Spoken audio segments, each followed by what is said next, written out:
रात्रि क्लास चल रहा था 26/11/1967। दूसरे पेज के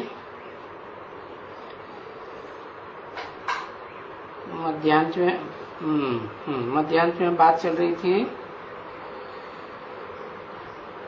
पूछा जाता है कि अच्छे नंबरवार पुरुषार्थ अनुसार स्टूडेंट्स तो होते हैं, जैसी पढ़ाई पढ़ते हैं वैसी आमदनी पगार मिलती है। तो पूछा जाता है स्टडीज में सबसे अच्छा कौन, तो फिर उनके ऊपर ये महिमा गाई हुई है क्या कि student life is the best, good, better, best. किनके ऊपर ये महिमा है?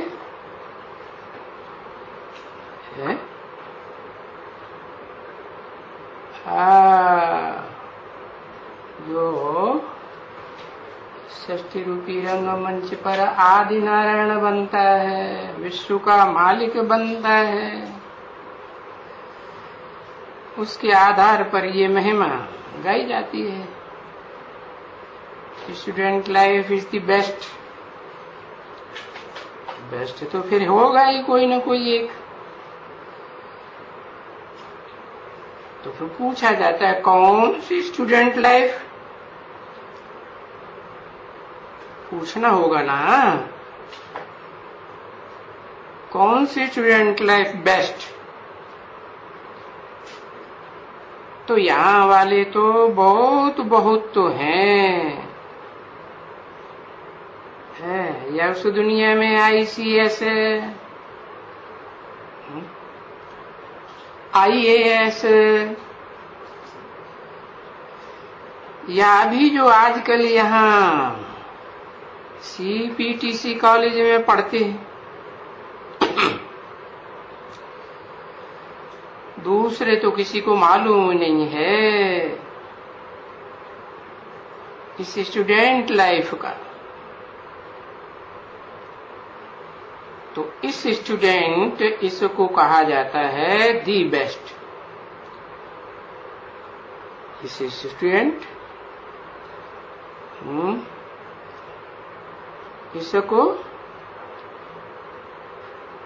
इसको कहा जाता है दी बेस्ट। तो पद क्या बनता है? बेस्ट पढ़ाई पढ़ी तो पद क्या बनता है?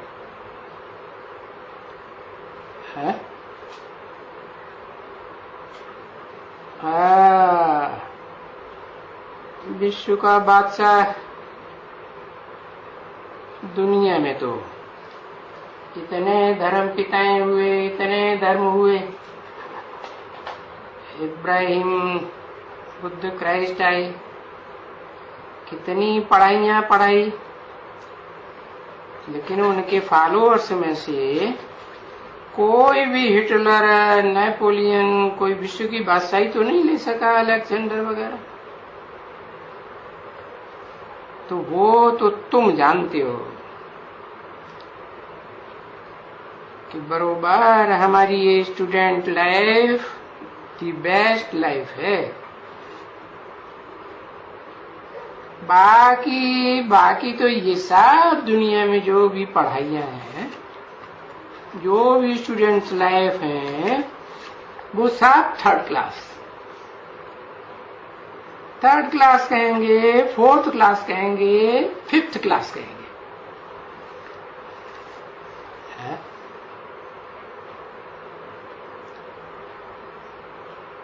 26/11/67 की रात्रि क्लास का तीसरा पेज।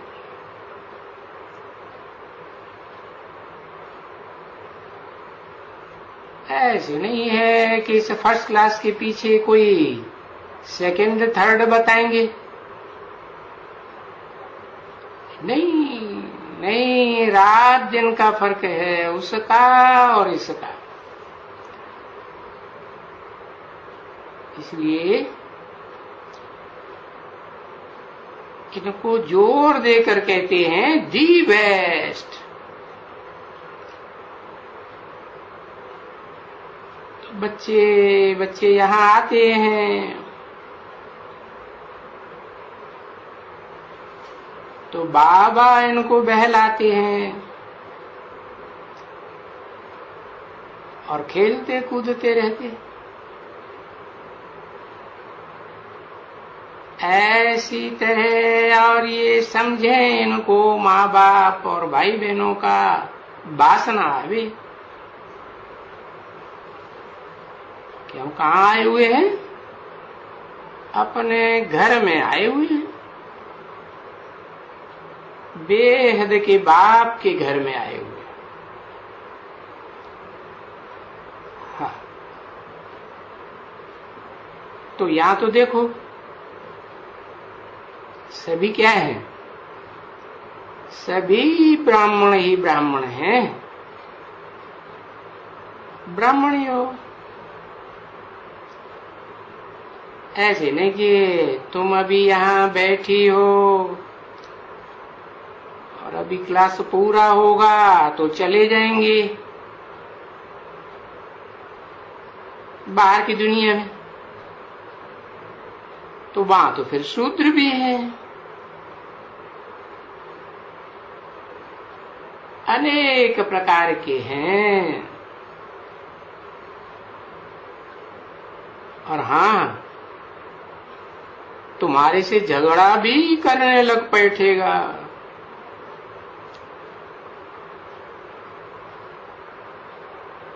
यहां तो कोई झगड़ा करने वाला दूसरा है ही नहीं। जो झगड़ा करे तुम बच्चों से, सभी ब्राह्मण और ब्राह्मणियां नंबरवार पुरुषार्थ अनुसार, पर हैं तो सभी ब्राह्मण और ब्राह्मणियां जैसा जैसा पुरुषार्थ। नौकरी के ब्राह्मण गाए हुए हैं तो नंबरवार ही होंगे ना।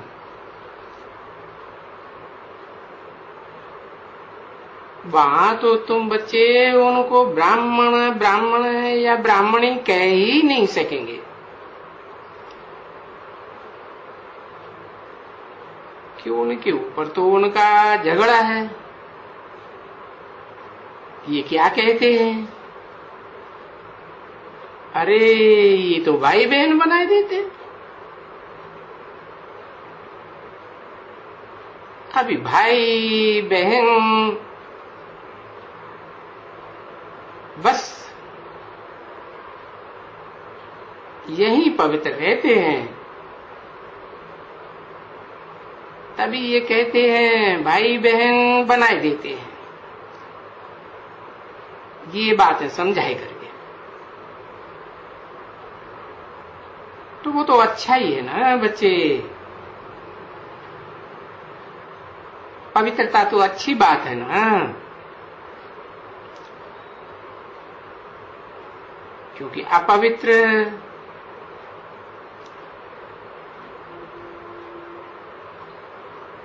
पवित्र के आगे अपवित्र जो बनते हैं वो माथा टेकते रहते हैं। मंदिर में जाओ देखो, क्या जो भक्त अपवित्र हैं वो मंदिर में किसके सामने माथा टेकते हैं? देवी देवताओं के सामने माथा टेकते रहते हैं। शूटिंग होती है। यहाँ ब्राह्मणों की दुनिया में रिहर्सल भी होती है, शूटिंग होती है। तो ये तो कॉमन बात है एक। और उसमें भी सबसे जास्ती तो ये देवताओं को पवित्र समझ करके मत्था टेकते हैं। ये देवताएं और वो देवताएं, कौन सी ये देवताएं है जिनको मत्था टेकते हैं? वो इशारा किया चित्र की तरफ, ये नर से डायरेक्ट बनने वाले नारायण और नारायणी। इनको मत्था टेकते हैं, या तो इनके जो बच्चे नीचे दिखाए हैं राधा कृष्ण, इनको पवित्र समझ करके 16 कला संपूर्ण है ना, तो पक्के देवता हैं तो मत्था टेकते हैं। बाकी अगली पीढ़ियों में इनके बाद जो बच्चे पैदा होंगे पीढ़ी दर पीढ़ी, वो 16 कला संपूर्ण बने रहेंगे। हाँ, कलाएं तो उतरती जाती है, सुख भोगते भोगते आत्मा की शक्ति छिन्न होती जाती है। और फिर भी तो ये देवताएं प्रवृत्ति मार्ग के हैं ना, भले पीढ़ी दर पीढ़ी कलाएं कम होती जाती हैं, तो भी ये कोई सन्यासी तो नहीं है ना। और वो सन्यासी तो आए हैं पीछे, कब है, कब आए हैं, कौन से युग में आए हैं पीछे? सन्यासी पीछे कब आए? अरे लिखो भाई, है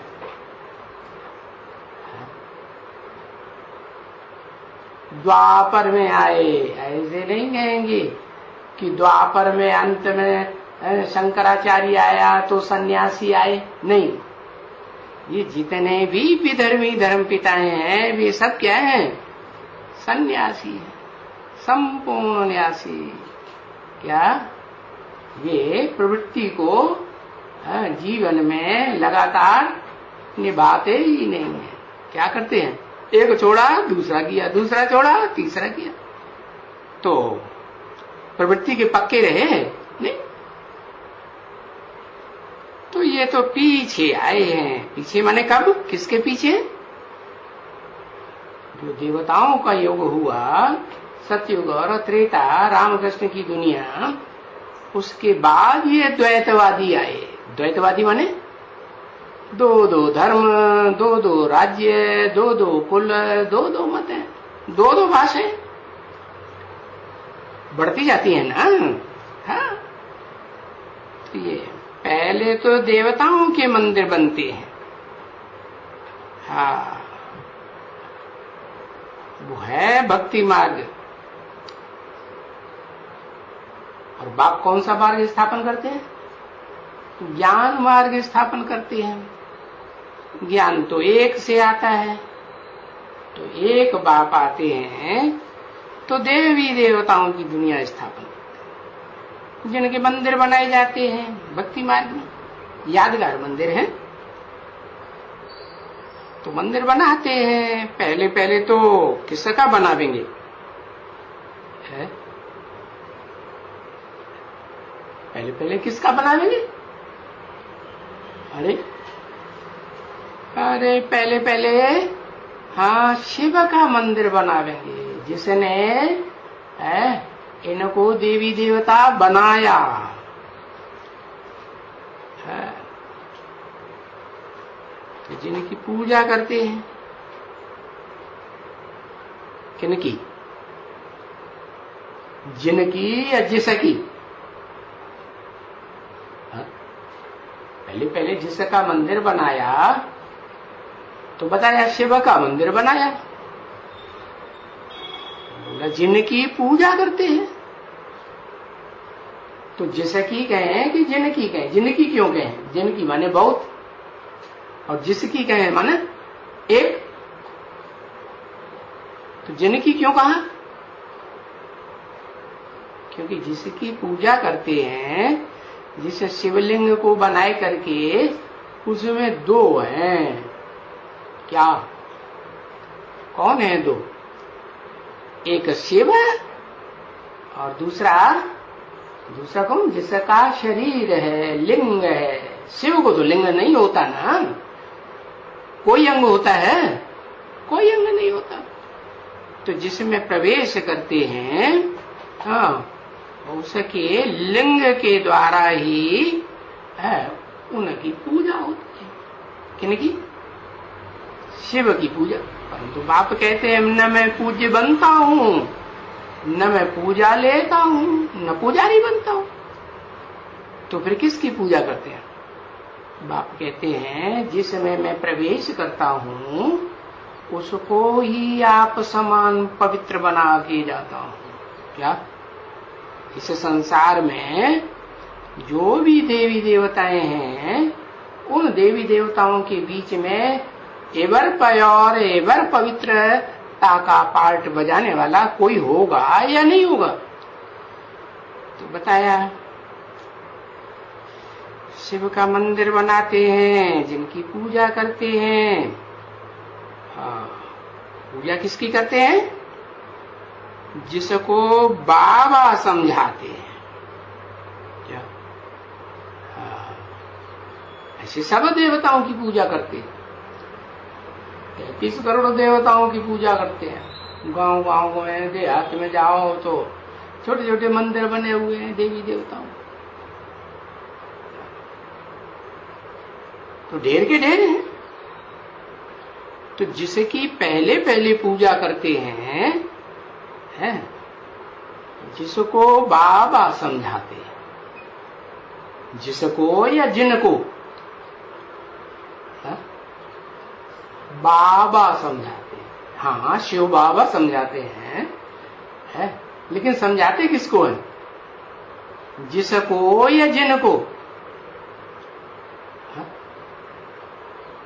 जिसको क्यों कहा? जिसको तो एक के लिए कहा जाता है, और जिनको बहुत से देवी देवताओं के लिए कहेंगे। तो जिसको क्यों कहा? कि जिसका सोमनाथ मंदिर में लिंग बनाते हैं उसको बाबा समझाते हैं। क्या औरों को क्यों नहीं समझाते? ये दादा लेखराज ब्रह्मा को क्यों नहीं समझाते? बोला मैं तुम बच्चों को समझाता हूं, ये बीच में सुन लेता है। कौन? ब्रह्मा बाबा। ये तो सुनता है, सुनने वालों समझने वालों में तो है भी नहीं। बच्चा समझेगा? बच्चा बुद्धि तो नहीं समझेगा। हाँ, तो जो बच्चा बुद्धि नहीं है, सालिम बुद्धि बने, उनको समझाने की बात है। परंतु उनमें भी बाबा सबको समझाते हैं या एक को समझाते हैं? हाँ, जिसको समझाते हैं उसकी कहेंगे अव्यभिचारी पूजा। अव्यभिचारी माने एक की पूजा। बाकी मैं तो न पूजा लेता हूं, न पूजी बनता हूं, न पुजारी बनता हूं, बस। तो एक की हुई अव्यभिचारी पूजा है।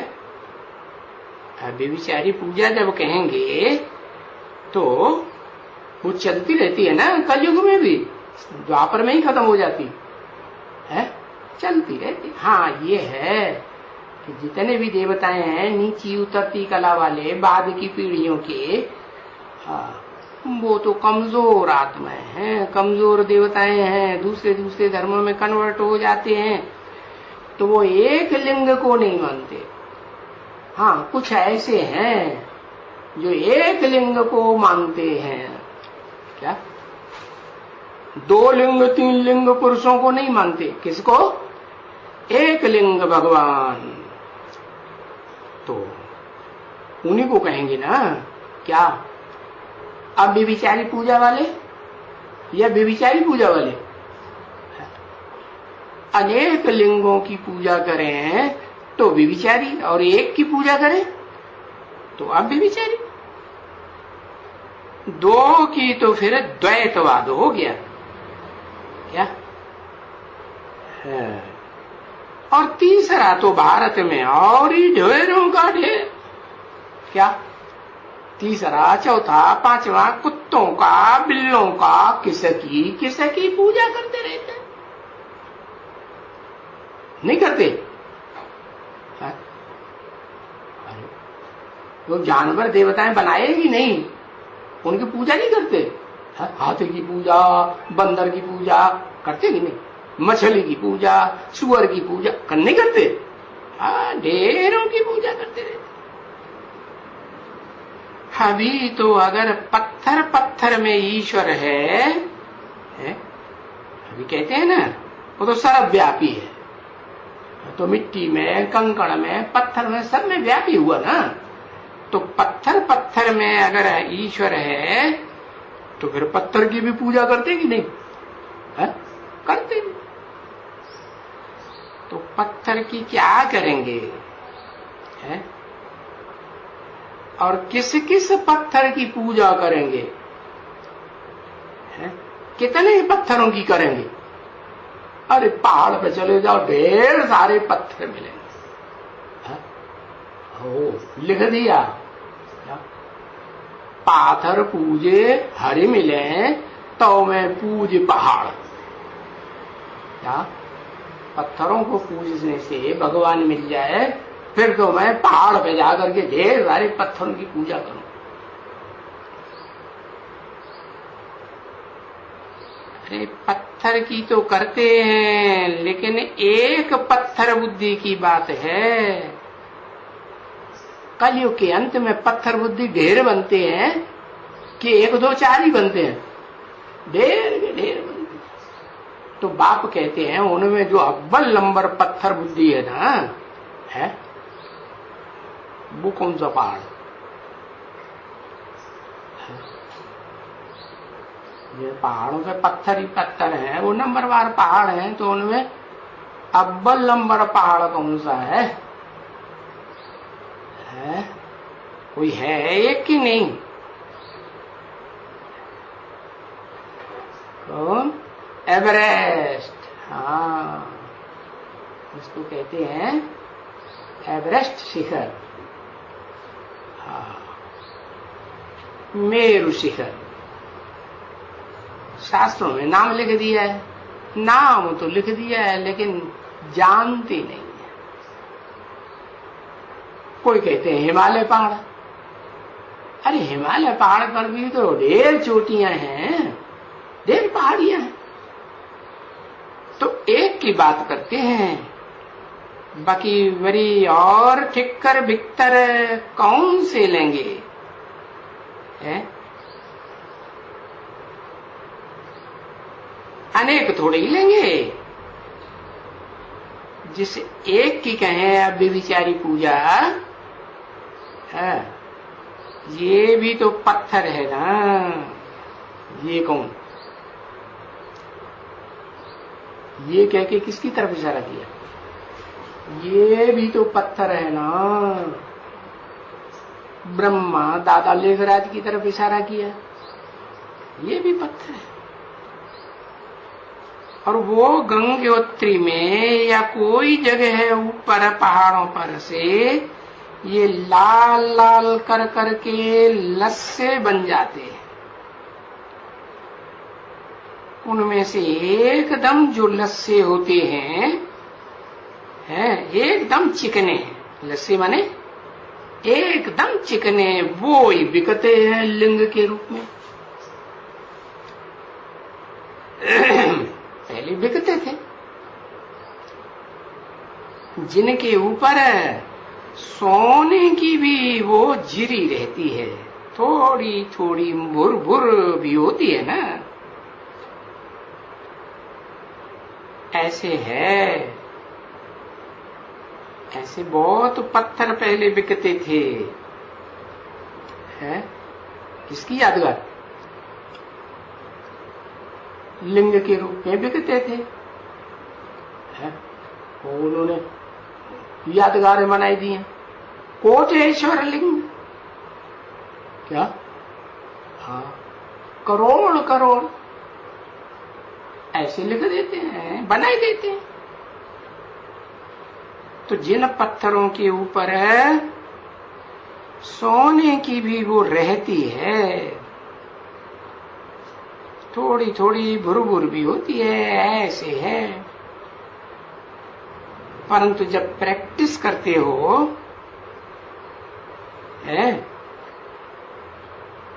किसी बात की प्रैक्टिस करते हो है, किसी बात की प्रैक्टिस करते हो?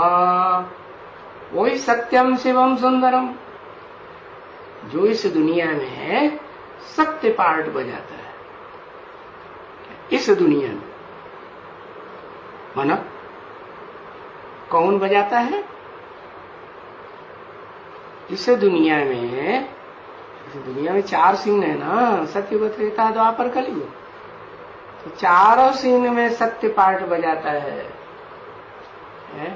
हीरो पार्टधारी कहा जाता है। तो जब वो प्रैक्टिस करते हो तो बाप समझाते हैं, बच्ची इसमें थोड़ा तुम खुद ही बताते हो कि हम बाबा को भूल जाते हैं। बाबा कहते हैं योग नहीं लगता है। अरे भाई योग नहीं कहो, है? कहो बाबा को याद कर नहीं सकता। किसको? है? बाबा को याद कर नहीं सकता। बाप को याद कर सकते हैं? अरे बाप को भी कैसे याद करेंगे, चाहे भले बेहद के 2 बाप हैं, आत्माओं का बाप, मनुष्य सृष्टि का बाप। तो मनुष्य सृष्टि की बाप की पहचान कौन देगा? है? कोई दे सकेगा? मनुष्य सृष्टि का बाप अपनी पहचान दे पाएगा? वो भी अपनी पहचान नहीं जानता। उसको भी आके बाप बताते हैं तुम देह नहीं हो, तुम क्या हो? तुम आत्मा। कौन बाप? आत्माओं का बाप बताते हैं। तो देखो बाबा को याद नहीं कर सकता। अरे मूर्ख हो कोई, बाप को नहीं याद करता है? ऐसा तो अज्ञान काल में भी कहीं कोई नहीं देखेगा, नहीं कोई कहेगा बाप को याद नहीं। बच्चा कभी ऐसे कह न सके। तुम बच्चे हो ना, तो फिर तुम बच्चे हो तो तुम कैसे कहते हो?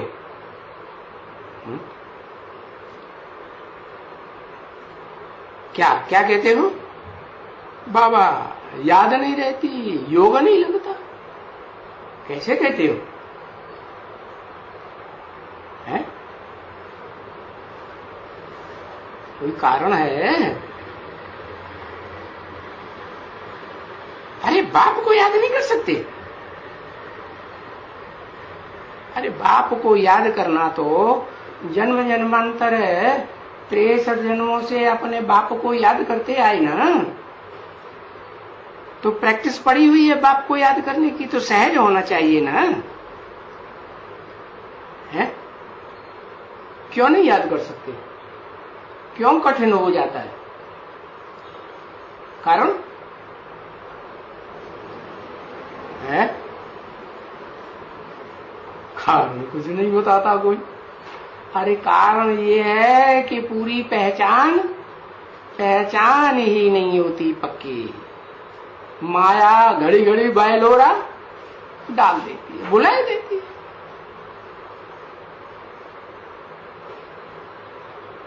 तो तुम याद ही नहीं कर सकते हो बाप को, फिर तुम कैसे कहते हो कि बाप को याद नहीं कर सकते? अरे तुम्हें बाप का पता ही नहीं है। पता है तभी तो कहते हो बाप को याद नहीं कर सकते। तो है तो सहज ना बच्चे। और ये भी सभी जानते हैं कि बच्चे सभी आत्माएं ब्रदर्स हैं, और उन आत्माओं का एक बाप है, परंतु आत्माएं निराकार, देखने में नहीं आती, और बाप भी आत्माओं का निराकार। तो जो देखने में ही नहीं आता पहचानने में आएगा? पहचानने में भी नहीं आता, तो याद कैसे करेंगे? है? कैसे याद करेंगे एक बाप को? जरूर है जिस मुकर रथ में आते हैं उस मुकर रथ के ऊपर पक्का निश्चय बैठे कि हाँ, इस एक बाप में वो सुप्रीम सोल बाप, आत्माओं का बाप आया हुआ है। अच्छा, इस समय में एक बाप का सभी ब्रदर्स को डायरेक्शंस मिलता है। कौन से ब्रदर्स?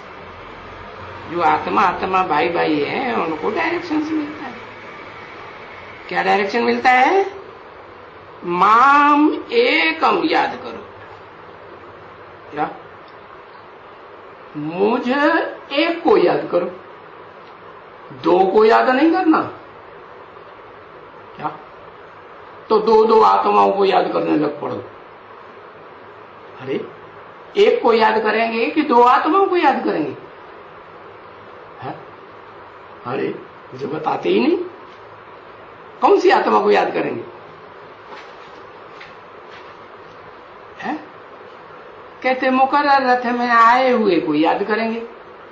अच्छा, तो उसमें एक आत्मा है कि दो आत्मा है? फिर याद किसको करेंगे? मां में एकम याद करो। डायरेक्शन देते हैं, क्योंकि मैं पतित पावन हूं। ऐसे नहीं कहा कि मैं पावन ही पावन हूं। दोनों का मेल बता दिया, पतित और पावन, दोनों का मेल हूं। और सर्वशक्तिवान है। सर्वशक्तिवान भी है। सर्वशक्तिवान माना एक युग में सर्वशक्तिवान कि सभी युगों में सर्वशक्तिवान है? एक युग में। अच्छा, कौन सा युग है जिसमें सर्वशक्तिवान है? सतयुग, त्रेता, द्वापर, कलयुग में उसको कोई हरा देगा? नहीं हराएगा तो सर्वशक्तिवान हुआ ना। अरे, एक युग में के तीनों कालों में है। हाँ, सर्वशक्तिवान हूं और अथॉरिटी हूं। अथॉरिटी का अर्थ भी तो कोई जानते नहीं है। बाप ने समझाया कि वो तो सभी जो भी वेद ग्रंथ शास्त्र वगैरह हैं, सब हैं, मैं सबको जानता हूं। वो पढ़ेंगे, जानेंगे कि हम अथॉरिटी हैं शास्त्रों की। जब वो अथॉरिटी शास्त्रों की बनते हैं तो उनको ये श्री श्री 108 का टाइटल मिल जाता है। तो बाप भी अथॉरिटी और वो भी अथॉरिटी है। और बाप तो शास्त्र पढ़ते नहीं है, और वो तो शास्त्र पढ़ करके है फिर अथॉरिटी कहे जाते हैं।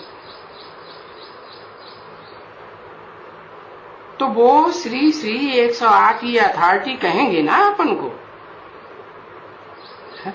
फिर क्या नहीं कहेंगे? सर्वशक्तिवान अपन को नहीं कहेंगे। कहेंगे है? जो भी शंकराचार्य हैं, श्री श्री 108 का टाइटल लगा हुआ है उनके नाम के आगे, तो अपन को सर्वशक्तिवान कहेंगे? अगर कहें तो उनके ऊपर कोई गवर्नमेंट है या नहीं कंट्रोल करने वाली? है ना? तो उसके ऊपर भी सर्वशक्तिवान नहीं कहेंगे। तो एक टाइटल ले लेते हैं अथॉरिटी का, मात्र टाइटल। कैसे? ब्राह्मणों की संगम की दुनिया में भी कोई टाइटल लेता है क्या? नहीं लेता। कौन?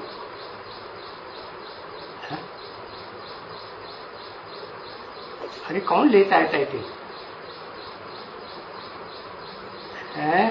हाँ, ये ब्रह्मा बाबा को टाइटल मिला ना, क्या है? प्रजापिता ब्रह्मा।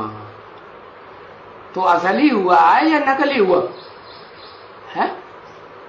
नकली कहेंगे ना, असली तो कोई और था ना जिसका टाइटल मिला। जैसे आज भी दुनिया में बच्चों को अपने बाप का टाइटल मिलता है? बाप का टाइटल मिलता है कि नहीं? हाँ, ढेर के ढेर टाइटल है। तो अपने बाप का टाइटल अपने ऊपर रखवाई देते हैं, आगे लगाते हैं, कोई पीछे लगाते हैं। तो एक टाइटल ले लेते हैं अथॉरिटी का, वो गुरु लोग होते तो नहीं है सर्वशक्तिमान। तो बाप भी कहते हैं कि मैं अथॉरिटी हूं, है? तो जो कहते हैं मैं अथॉरिटी हूं, अभी वो तो हुआ परमात्मा, ये नहीं कहा परमपिता। अथॉरिटी कौन हुआ? है? परमात्मा या परमपिता?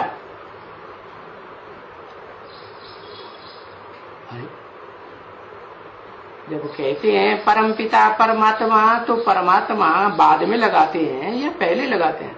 बाद। इसे कहते हैं शिव शंकर, तो शंकर शिव तो नहीं कहते। तो परमात्मा वो अथॉरिटी हुआ बताया, परमपिता को अथॉरिटी नहीं कहा। क्यों? क्यों नहीं कहा? क्योंकि वो तीनों काल की इस दुनिया में अथॉरिटी नहीं होता। तीनों काल माने भूत भविष्य वर्तमान सतयुग त्रेता द्वापर कलयुग संगम युग, पांचों युगों में अथॉरिटी होता है कौन? परमपिता शिव नहीं होता। तो बताया वो परमात्मा हुआ, और वो हुआ मनुष्य। परमात्मा क्या हुआ? आत्माओं के बीच में परम पार्टधारी, हीरो पार्टधारी मनुष्य हुआ ना, मनुष्य हुआ। तो जरूर वो अथॉरिटी उनकी तीखी अथॉरिटी होगी, है? और सब मनुष्यों के मुकाबले है? होगी या नहीं होगी? है? कब की बात? अगर दो दो चार चार शंकराचार्य इकट्ठे हो जाए, को कहें हम अथॉरिटी, वो कहें हम अथॉरिटी, तो लड़ाई हो गई ना। तो लड़ाई हो गई तो उनमें एक निकलेगा कि सारे ही निकलेंगे? एक भी नहीं निकलेगा। वास्तव में वो जो परमात्मा का टाइटल है, आत्माओं के बीच में परम पार्टधारी, हीरो पार्टधारी, उसके लिए कहेंगे कि उसकी तीखी अथॉरिटी होगी। तो ये बात तो समझ जाना चाहिए कि बाप अथॉरिटी है, बरोबर है माने अभी भी अथॉरिटी है और भविष्य में भी अथॉरिटी होगा, और पास्ट में भी जन्म जन्मांतर अथॉरिटी रहा या नहीं रहा? है? नहीं रहा है? हाँ, रहा। जैसे कृष्ण बच्चा पैदा होगा 16 कला संपूर्ण होगा ना, राजा ही मिलेगी बच्चे को, राजगद्दी पे बैठेगा, तो वो क्या पहले ही अनुभवी बन जाएगा? है? वहां तो स्वर्ग की देवताओं की दुनिया में जो बाप होता है वही बच्चों को राजा ही देता है, वही पहले चलाता है। चलाता कौन है? अपने आप चलते हैं। तो वहां भी अथॉरिटी, नई दुनिया स्वर्ग में भी अथॉरिटी और पुरानी दुनिया में भी अथॉरिटी कहकर समझते हैं बच्चों। तो मैं तुम्हारे इन वेदों ग्रंथों है यज्ञों तपों दान पुण्य आदि से फलाने फलाने से है ऐसे तो मैं इन सब को जानता हूं। इनसे कोई मेरे को नहीं प्राप्त कर सकते हैं। वेदों से, ग्रंथों से, यज्ञों से, तप दान पुण्य आदि से, ये मेरे द्वारा मुझे जानने से तुम सब कुछ जान जाएगा। मेरे द्वारा मीडिया, कौन मीडिया हुआ? द्वारा माने साकार होगा या निराकार होगा? द्वारा माने साकार। तो मेरे द्वारा, वो मेरे कहा क्या? मेरे द्वारा सब कुछ जान जाएगा, बाकी जानने का कुछ भी नहीं रहेगा। वो तो ये तो बाप ही समझाएगा ना कि बच्चे, हाँ, कि जो विश्व का मालिक बन गया है, इतनी ऊंचे ते ऊंची पढ़ाई से है, तो बाकी क्या जानने का रह गया? और कोई इससे ऊंची पढ़ाई होगी क्या?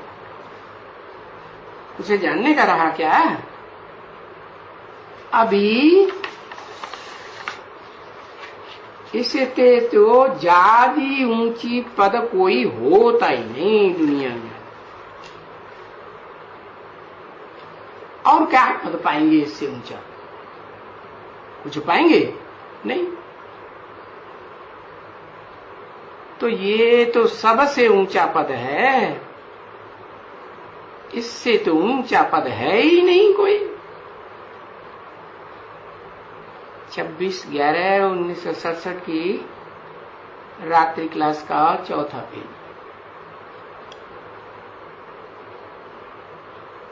सन्यासी कहेंगे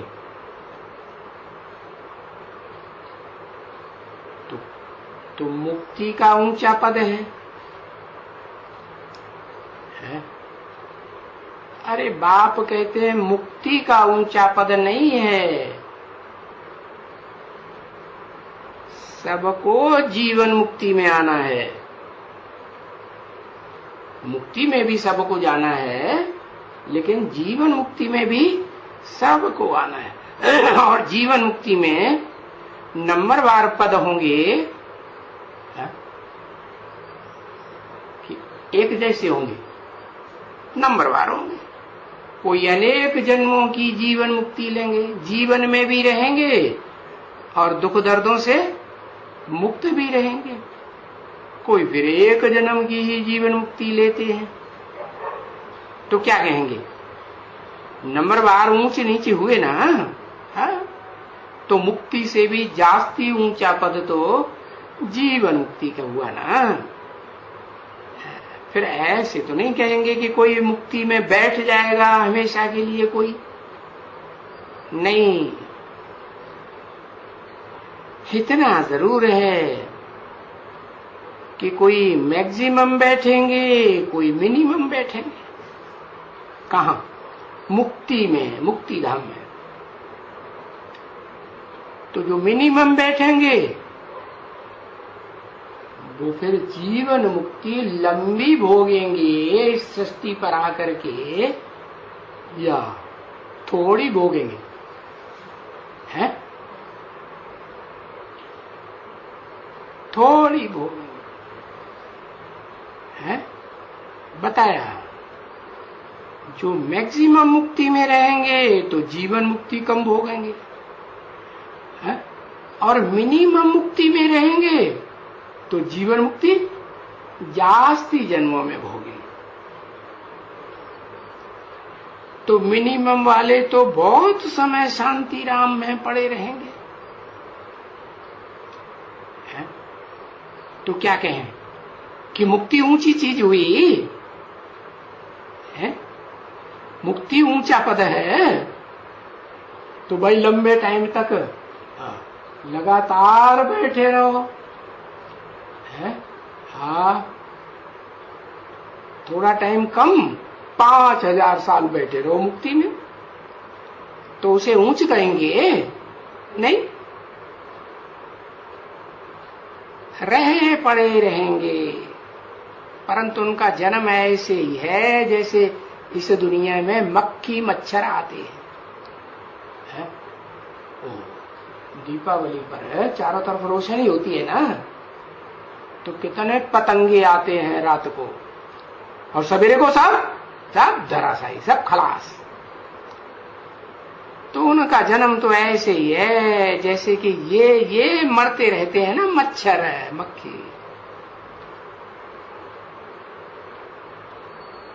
अभी रात को जीते हैं, बत्ती जलती है, और सुबह होते हैं तो मर जाते हैं। तो वो तो कुछ बात ही नहीं। क्या वो मुक्ति की तो कुछ भी ऊंचाई की बात ही नहीं, ऊंचा पद नहीं है मुक्ति। वो तो फिर जैसे है मक्खी मच्छर जानवर जैसे हो गए।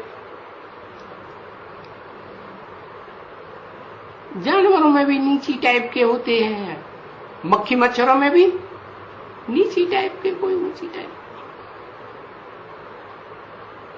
तो लोग लाइफ एंड प्रॉस्पेरिटी तो उनको है, उनको कहा जाता है जो जीवन मुक्ति में आते हैं। देखो,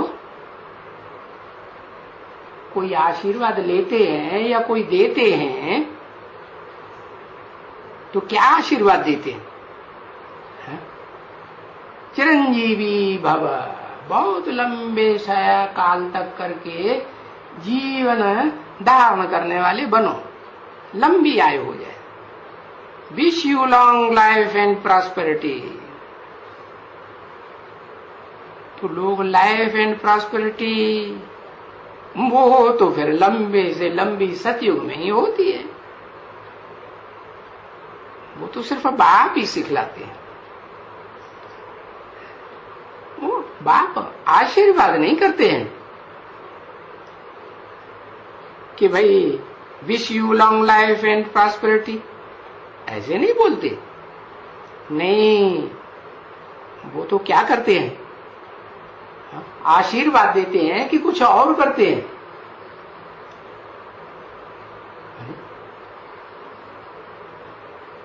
पढ़ाते हैं, आशीर्वाद नहीं करते हैं।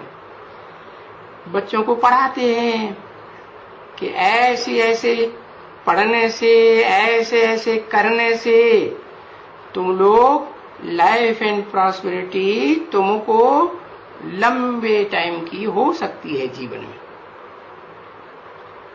तो लॉन्ग लाइफ एंड प्रॉस्पेरिटी सतयुग में होती है। हेल्थ एंड वेल्थ हो गई, बाकी और क्या चाहिए। तो बाप ये जानते हो ना बच्चे कि सतयुग में ये जो भी हैं देवी देवताएं, उनकी लॉन्ग लाइफ। हाँ, अभी तो लोग लाइफ ही नहीं है लोगों की है। कोई तो पेट में ही मर पड़ते। हाँ, कोई पैदा हुए और दूसरे दिन उसी दिन खलास। अभी तो देखो कितनी कितनी शॉर्ट लाइफ है, क्योंकि तुम बच्चों को समझाया गया है कि आगे तो स्वर्ग में, इस दुनिया में है एवरेज 125 वर्ष है, एवरेज 125 वर्ष, 150 वर्ष आयु होती थी। और अभी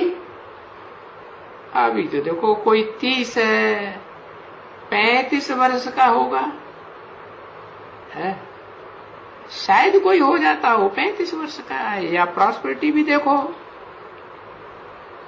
यहां तो पैसा पैसा कर्जा उठाते रहते हैं, और वहां तो पैसे की बात ही नहीं, अनगिनत है। तो अभी तुम बच्चे भी यहां बैठे हो, जानते हो अंदर में कि बरोबर हमको बाबा से ये बेहद के विश्व के मालिक पने का वर्षा मिलता है।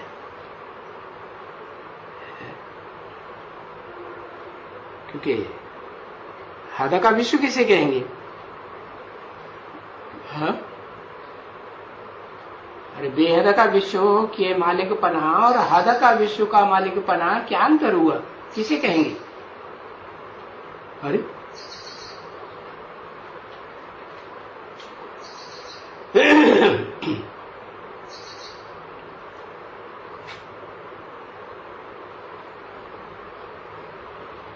बेहद का मालिक पना कहेंगे सारी विश्व की जो भी विश्व धर्मों की आत्माएं हैं, सबके ऊपर कंट्रोलिंग पावर, सबके ऊपर सर्वशक्तिमत्ता। फिर ऐसे भी नहीं कि सतयुग त्रेता को कहेंगे विश्व का मालिक होते हैं। वहां तो आबादी ही सब धर्म के लोग होते हैं क्या? नहीं, एक ही धर्म के लोग। तो यहां तो तुम बाप इसी जन्म में तुमको पढ़ाई पढ़ाकर विश्व का मालिक बनाए देते हैं, और फिर तुमको इसी जन्म में हेल्थ भी मिलती है? और कैसे मिलती है हेल्थ? है? योग से हेल्थ मिलती है, और पढ़ाई से वेल्थ मिलती है। कहेंगे ज्ञान से वेल्थ मिलती है। तो हेल्थ भी चाहिए और वेल्थ भी चाहिए,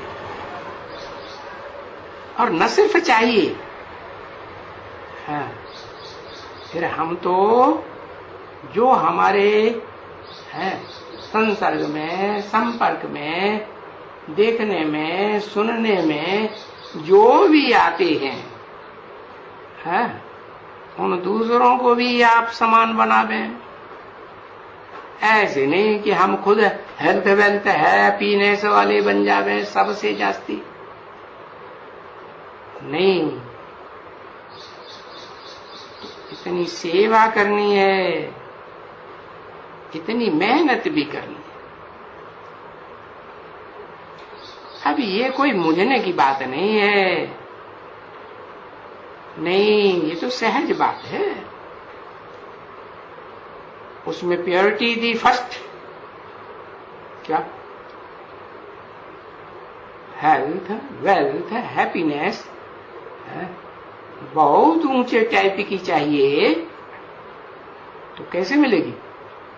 कब मिलेगी?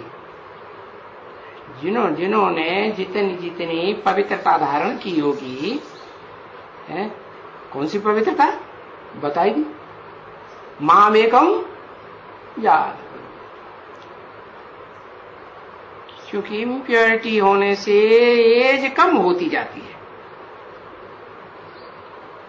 जितनी जितनी इम्प्योरिटी की शूटिंग होती है, उतनी उतनी एज भी कम होती जाती है। तो फिर वो आते हैं इम्प्योर वाले बाद में,